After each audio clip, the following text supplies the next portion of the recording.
Sementara itu, diaspora Indonesia di Sunshine Coast, Queensland, Australia, Lukni Hakim menceritakan suasana Idul Adha di tempat tinggalnya.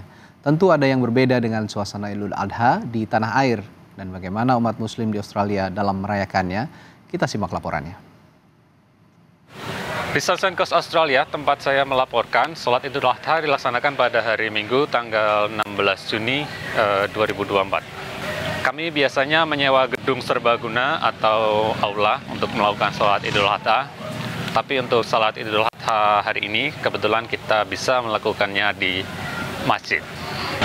Seperti yang nampak di belakang saya, suasana sesaat setelah sholat Idul Adha. Jadi tradisi di sini setelah melakukan sholat Idul Adha, biasanya kami saling berpelukan dan memberikan ucapan selamat Idul Adha. Kemudian dilanjutkan dengan melakukan barbeque dan makan bersama. Dan kebetulan menu hari ini adalah barbeque domba dan sosis. Tapi tidak hanya makanan di atas, tetapi juga jamaah dipersilahkan untuk membawa makanan dari rumah untuk dimakan bersama. Perayaan Idul Adha di Australia dan di tanah air memang sangat berbeda. Biasanya kalau di Indonesia kita bisa menemukan banyak sekali yang menjual hewan kurban di pinggir jalan. Tetapi di sini tidak ada yang menjual hewan di pinggir jalan karena memang peraturannya tidak mengizinkan untuk berjualan hewan ternak tidak pada tempatnya. Di sini untuk mendapatkan hewan kurban kita tidak langsung datang ke pedagang, terus kemudian memilih hewan kurbannya dan dibawa pulang, terus diserahkan ke masjid atau di musola untuk nanti disembelih bersama. Tetapi jika ingin berkurban di sini, biasanya kami dibantu oleh organisasi muslim setempat untuk mendapatkan hewan kurban dan mendistribusikannya.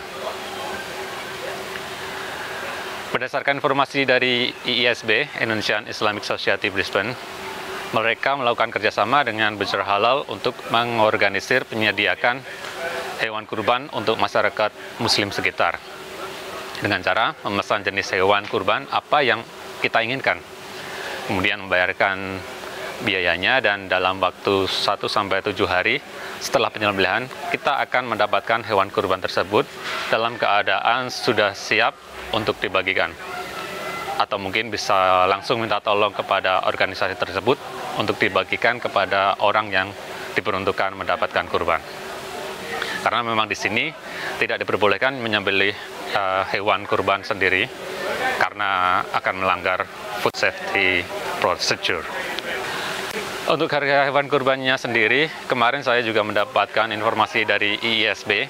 Harga untuk satu ekor kambing adalah $190 Australia. Untuk satu ekor domba $280 dan untuk sapi mereka menghitungnya $280 untuk 1/7 bagian. Jadi untuk satu ekor sapi bisa untuk beberapa orang. Untuk olahan kurban, favorit saya biasanya saya masak bistik sapi atau mungkin dibuat sate. Dan untuk hari raya Idul Adha seperti ini, biasanya komunitas Indonesia di sini mengadakan semacam open house. Jadi salah satu diaspora di sini akan menjadi tuan rumah. Kemudian dia akan memasak menu-menu olahan daging khas Idul Adha seperti sate kambing, rendang, sate sapi marangi, dan balado daging.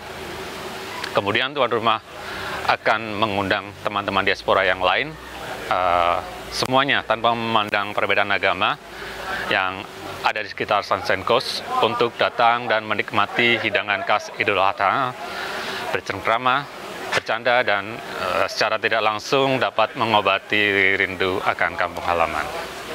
Terima kasih, sampai jumpa.